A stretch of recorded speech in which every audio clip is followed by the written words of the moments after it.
Look guys, this is rounded up 180k and this is on the first sale.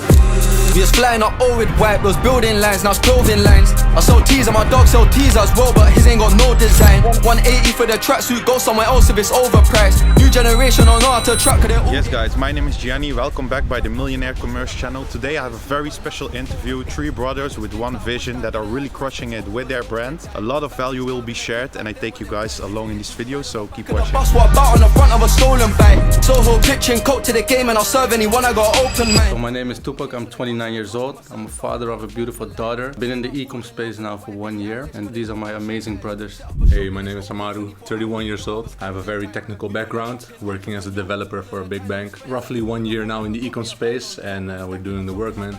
My name is Benjamin, I'm the oldest brother and e-com changed our lives. Before 2 years that I ain't been home, 730 days on tour. How did you came across to e-commerce before you guys started the program? We all have a different story for this. I was not satisfied with my situation. I had a good job, good life, good girl, but still there was something missing for me. And every time I go abroad, the final decision was when I went to Bali. Spoke a lot of online entrepreneurs that make the switch in my mind, like I need to change something. So when I got back home, I was looking for things to work online and this was the moment for me that I started e-com. So you went to Bali, it's all those places, and then you saw guys that are doing e-com, and then you came across Millionaire Commerce. Yeah. But not only e-com, so there are many online business models, but for me e-com was the most fitting because I think it's all depending on yourself. You're not depending on other people. So if you put in the hard work, make many hours, if you just focus, it's all on you, it's all possible. And who came up with the idea, okay, let's take a course and let's go all in? For me it was, we had to do something, then I think this was the way, right? With the vision, with the supplement brand as well. You guys went all together to Bali and...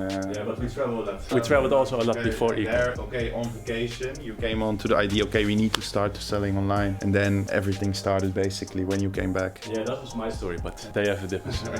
Well, my story was, yeah, like I said, on vacation, we saw a supplement, specific supplement, which was already famous there. And then I was like, why is it not here? Very simple. And then I was like, okay, let's bring it here. And that's how it started for me. Then we had a meeting together. We're aligned that we had to do something more. I also did some Forex trading. How did that went? Forex trading is very difficult. It's like almost an everyday fight with yourself. If you had a bad night, you can blow your profits. You have to be focused on top of your game every day. And with e-com, it's, especially with general fashion, it's just the more you work, the better the results will be. It's less difficult, let me put it that way. That's why I made the switch to e-com. And by you? Yeah, for me it was, I did everything by the book. So from childhood on you get to hear, okay, fix your school, finish your degrees, like those things, and it will all become okay. So yeah, I did that. I finished my school, got my degrees, like my bachelor, my master's, applied data science. That's actually a good degree as well. I have a good job next to it. And for me, it was just, seeing like my future. I have to work until you're 70. Of course, it's not the work but it's like you're restricted and I don't like the restrictions. And e-com is actually one of the best ways to get the freedom. You do the work, you immediately see the results. So for me, that's one of the main things. Also,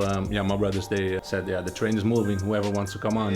So you said you started in February with Millionaire Commerce. What did you do when you started? Was it like general first or did you immediately start with branded? Yeah, so basically the way we started, we had an idea of starting a supplement brand. We saw a very good supplement abroad, overseas, because we like to travel. It was not here in our country yet. So then we were wondering, why is this not here? So it's either people don't want it or it's a new concept. We wanted to sell supplement, but we didn't know how to do it. And then we came across MC. We actually explained our story and our vision and our idea, where we wanted to go. All of a sudden, we actually were advised to first start with general dropshipping to learn the skill, right? How did general dropshipping went for you, like in the beginning? Because if you come into the program that you want to start a brand, but then start with general dropshipping, how went that process for you? It was quite logical because once we had our first intake call, they explained, okay, the vision is nice, but you must first layer the basis, right? You must learn how to sell online. That logic made sense to us. Also with general fashion, you learn it way quicker than starting a brand. Actually, we started, we scaled it, and we learned so fast. We came across problems as well, ad account blocks, payment holds as well. Because it goes so fast, you learn way quicker. And then we always had in the back of our minds, we want to do the supplement brand after this. When you started with fashion general dropshipping, which market did you start it? And what was like the revenue you did with fashion general dropshipping before you went into your brand? Because in the beginning, of course, you started with general. What we always advise most of the time to students, if you don't have like a lot of experience, we always give them advice guys like, okay, if you don't have experience, it's better to start with general? We had a very good coach, Kevin Broom, and he just basically told us to start in the UK, which we followed because he just gave the roadmap and we just follow it. Went quite well. First month did good profit, store building, you know, and How much did you do in your first month? I think overall we did around 150k in the first 3 months because we had many roadblocks. So when you scale the store, got a fully shut down block, scale the store again, fully shut down block. Shopify payments blocks, right? Shopify payments block, ad account blocks, business manager blocks. Yeah, what did you do in this kind of situations? Because if you have a Shopify payment block, ad account block, what was the solution to resolve these problems? I think at that moment we tried everything we could. We messaged Shopify, we asked the coaches how we can solve it. But this is something you have to deal with. Once you have it, it's really hard to overcome it. But it's more in the mindset like, how do you go with this problem? Do you stand still and give up, or do you start again and just scale again more? So this is how we did it. If you join Millionaire Commerce, of course you have all the solutions because we face those issues as well, you know. So if you join a program, you are 2 steps further than someone else because if you start out with e-com without having a coaching and you come to these kind of problems and you don't know what to do, then you got stuck, you know. What is nice that we work with 3 of us is that we have so much that we can focus on. So let's say you have an ad account block, someone can fix that. While if there's something wrong with the website, for example, then someone can fix that. So we have like multi-focus on 3 different subjects. One of our strengths, I think, with the team that we have. one important thing is if, for example, if you scale, right, everything is going good. You're in a high dopamine state as well. Life is good, then you get the block and then everything falls down. So it's very mental, like he explained as well. Then we can talk to each other, keep the big vision, you know, and comfort each other. Exactly. And that's what you want, of course, because sometimes if you start e-com, it can be lonely if you do it on yourself, because then you have so much questions, but then you have your coach, of course, to talk with him about certain things. But if you are with the 3 of you guys, like 3 brothers, that's just amazing, you know, to start a business with. In the first 3 months, you guys did well over 150k in revenue in total. How much profit did you make in these 3 months? Yeah, so it's around 10%, I would say. It's not big profits. It's mainly you see what is achievable. That is very important because it's touchable. You see it. And before that, before you start the course, you just see screenshots or you think it's maybe far away, right? And all of a sudden you're doing it. So it's kind of confirming that it's possible. Yeah, online you see a lot of stuff, but you need to figure it out yourself if it's possible or not. But yeah, if you just stick to your plan and you do what you need to do, then you will achieve it 100%. That's what we see by ourselves and a lot of students, you know. Once you start to get an understanding of the game, then everything will click automatically. Also in the community, for example, the Discord, people share so many wins, right? People who started maybe 1 year earlier, 2 years earlier, and then we just joined and we are like, hey, if these people can do it, you know, we are all humans, right? If they can do it, we can do it. The only difference is they started maybe 2 or 3 years earlier than we. That was our mindset. So Yeah, and also to iterate on what Tupac said is that in the first 3 months we did well over 150k revenue, but we made the decision to step back on the fashion and or the general dropship and go all in on the brand. That also takes some time and effort to scale that up as well. But in the end, it's like a marathon. Is this the first business that you guys starting together, or did you do business with each other before you started e-com? now it's the first business together, right? We all had our own businesses. Us two were in the healthcare. It was a Dutch company. I did control of the company and he was a solo entrepreneur and he is working at a big bank in Holland as a programmer. You guys basically have everything in-house, you know? You are a banker, you are a psychologist, and you are I'm a physical therapist. and you're a physical therapist. So if they have long working days, they get back they come to me. Yeah. I fix them. No, but that's nice, you know, and especially if you're with the 3 of you guys, you have like good jobs as well, so you can make the investment. You guys have the ability to scale, of course, when you start seeing good ROAS in your campaigns, so that's also really nice. And yeah, you can count on each other, and then to align with each other, they're just more powerful and more impactful, of course. So on that part, you guys did a really great job, and now look where you are at today. Your own office, everything is just going very good. So yeah, you can be proud of yourself. So guys, you told me this is a very special place for you guys. Something very special happened here. Can you tell the people more about that story? Yeah, so basically exactly 1 year ago, we had a very good conversation in here. 3 of us and some other friends.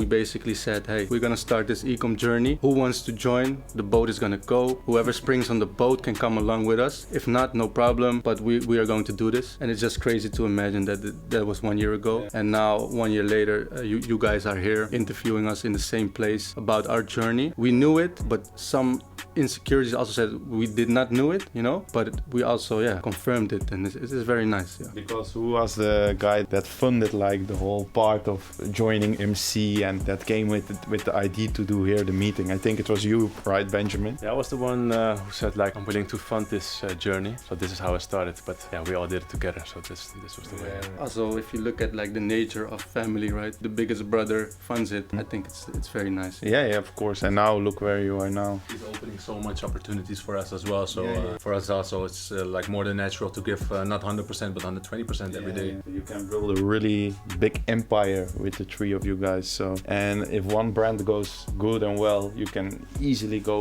over to other brands, you know. So that's really powerful, the combination with the three of you guys.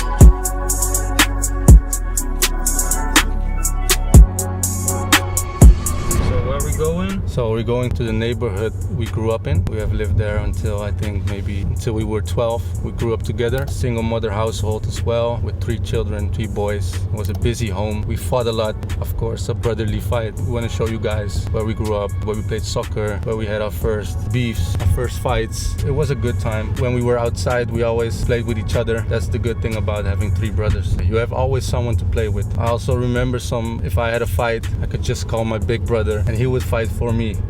So when we grew up, the 3 of us were always together, from playing video games to playing outside. Even up until now, we do everything together. We go to the same parties, we go to the same gym, we do the same business now. Basically, nothing has changed since way back. Only the work has changed, right? But besides that, we do everything together. That's also a big plus because you don't need anyone else. You have each other to lean on, family you can trust. And you can be honest.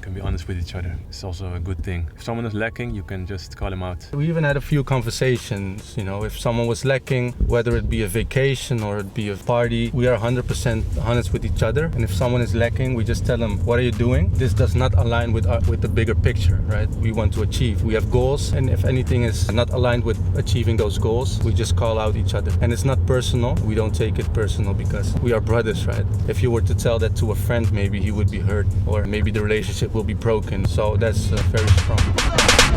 Just cool, it's calm. I didn't run, I got heart. My girl. Yes, guys, so now we are in your neighborhood. Can you tell me more about how it was to grow up in Amsterdam? Yeah, so growing up in Amsterdam, it's nice. It's very multicultural. So we have people from all over the world. This is the field we have played a lot of football when we were young. It has a bit of an upgrade now. When we were playing here, it was like rock. So if you fell down, you had some bruises. Exactly. I also remember with the World Cup, when the World Cup was on, we were like 10 years old. If the Netherlands scored a goal, the whole neighborhood, no kidding, would run a circuit around this block because we just celebrated. How is it feeling for you guys to be here again and now to see how much growth that you guys did together? I haven't been in for a long time, so seeing this place is a good memory. Also seeing the kids playing like how we did it when we were young. Yeah, I'm enjoying the moment right now. It's really nostalgic, as you mentioned that as well. It's like see a lot of the buildings that were really huge when we were small, but now we see it's not that big. I haven't been here for quite a few years as well. But yeah, as Benjamin also mentioned, you see the kids playing around. It used to be us playing football, playing roller hockey, rugby on the pitch there. We tried everything, so we were always busy, and I think one of the things was we were always with each other. If you are brothers, right, you're playing with each other, you grow up with each other, and now you're living basically your dream life because you can do whatever you want. You travel the world, you have your own office, you have your own online business. You don't need to be on the location to work, you know, you can be everywhere where you want. Discord call, Zoom call, anything, and you'll be in touch. Look guys, and while we are on the way to the restaurant, the sales are also coming in. So as you can see, can keep going. So as you can see, it's all possible with e-com. So now we are on the way to the restaurant. We're gonna have some dinner together, and then we're going deeper into depth about their goals for 2026 and how much revenue they are doing currently. So it will be just a very valuable talking session, and just keep watching because there's a lot of value and the golden nuggets will be shared. My bro said they wanna get paid, okay, let's see what's possible. Pop the pill and I feel alright, I believe I can fly, I feel unstoppable. I get flashbacks in my mind, back times we'd grind all night, it was horrible. How many products did you test before you had a winner? And what was your winning product? It's a long time ago, it will not be 100% accurate, but I think we tested around, maybe the first 3 weeks was testing. And then I think in the 4th week we actually saw it running, and that was a summer dress. I remember the summer dress. We did multiple different products. The summer dress was the first one. one. After that, we had a collection, a cardigan art collection with kitten prints on it. After that, we really skilled with lingerie. So Kevin Broom also told us, hey, just experiment with different things because you can just try it. We have tried everything from lingerie to nails to rings to anything, and lingerie skilled. That was the last winning product before we closed the store. Your first winner was a dress. Afterwards it was collection. Then afterwards it was lingerie. With these kind of concepts you can also build your store into a niche store, right? Why did you guys didn't do that? I'm not sure why we didn't do it because we always had the ambition to start our first initial plan, right? Starting a supplement brand. And we also knew this is not for the long run. Yeah, exactly. So we didn't want to put much emphasis or work in that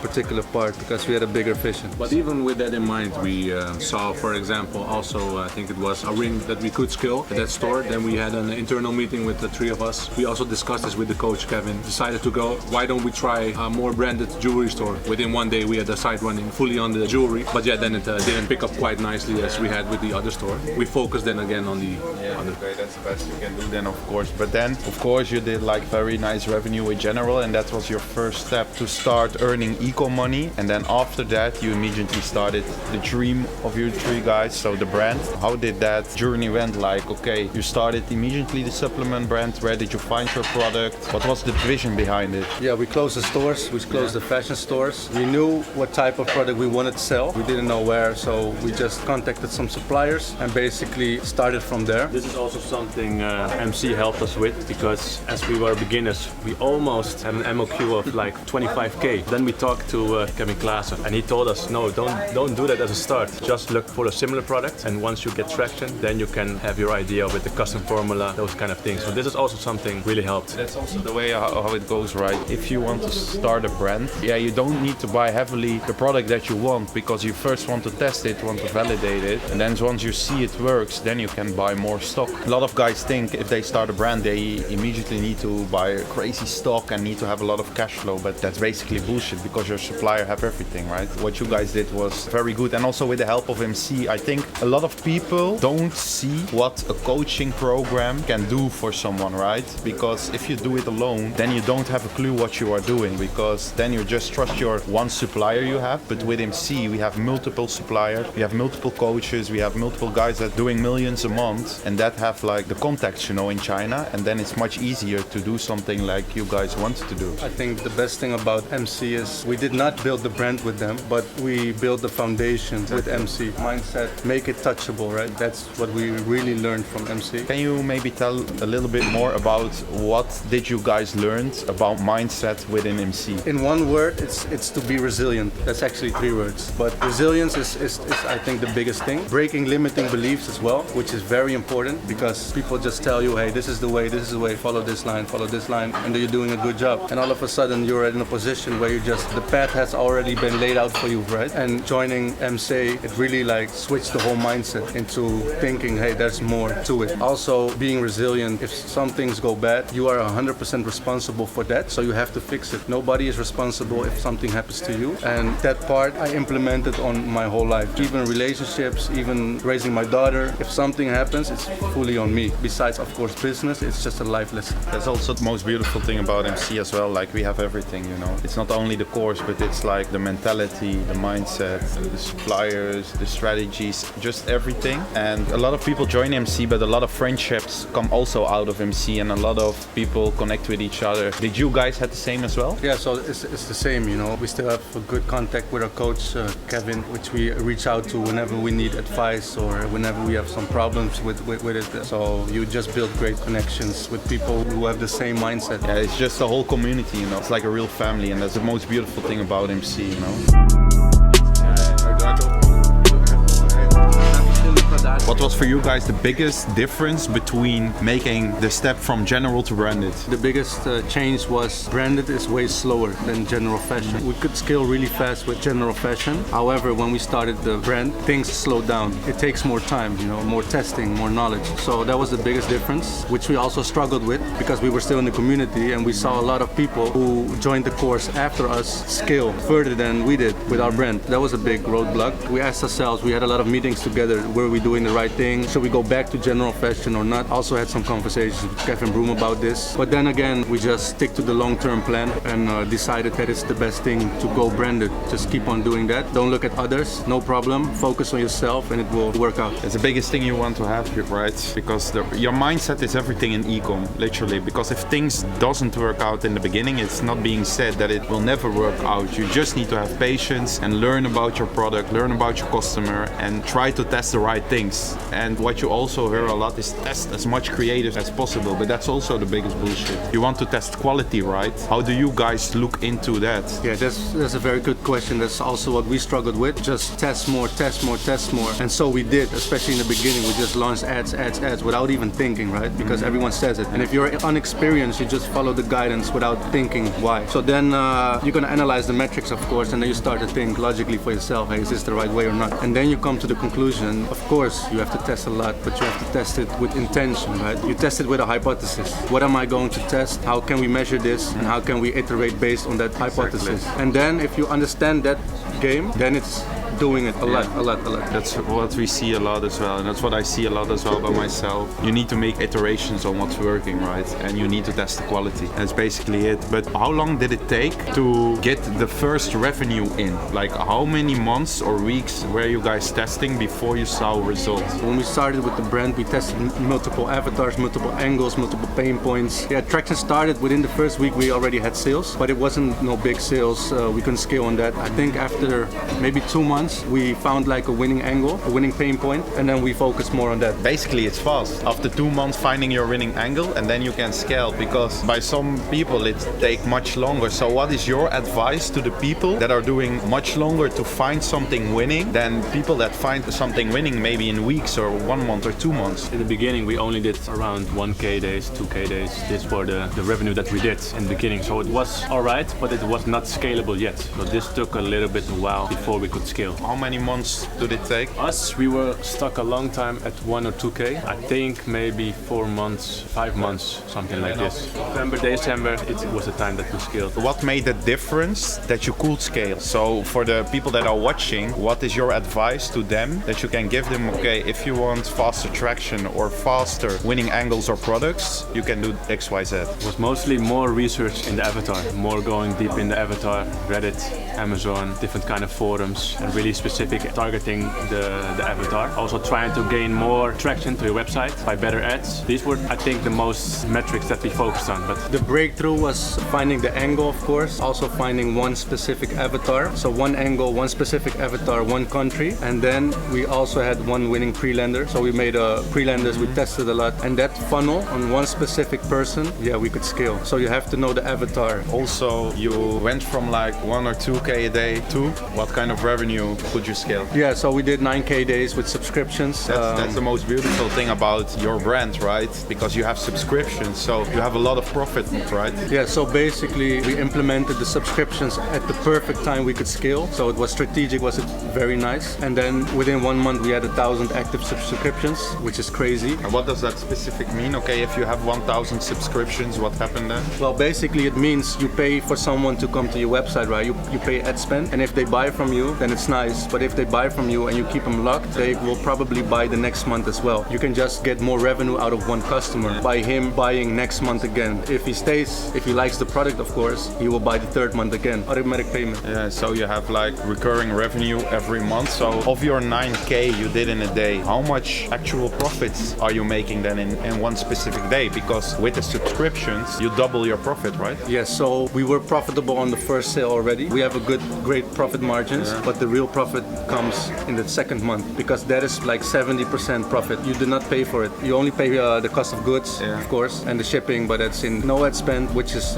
where the most money goes in. What's really nice about that is if we disable all the ads, we still get the customers in. So if you have like an ad account block, you still earn a lot of money. And what was your highest month? I think it's around $180K, and that's on the first sale, so it's not on subscriptions, but then we calculate the subscriptions with it, right? So we can almost easily say it's around 260, 270. Crazy. Yeah. Crazy. It's a subscription model that's just different, right? And I want to also say, people always look at the revenue, right? The most important thing is how much of that money do you keep in your bank account? Because the revenue doesn't pay for your mortgage or pay for your family, but net profit pays for your family, right? So it's important to always keep that in mind. Yeah, very nice brand. Something you can really be proud of, you know, because you're building something for the long run, and that's really important. Can you maybe show like a screenshot or something, because people are always skeptical about the results? Yeah, so look guys, this is rounded up 180K, and this is on the first sale. So no subscriptions included, this is just on the first sale. Yes guys, just wrapped up a crazy interview with the three brothers. It was amazing, very good conversations. They shared a lot of value. So if you want to get coached by Millionaire Commerce, send me a DM and I will reach out to you. And yeah, hopefully you join the course soon. Because guys, you see what's all possible with e-commerce, really changed lives. So it can also be you guys. So like, subscribe, and I see you by the next one. Ciao, ciao.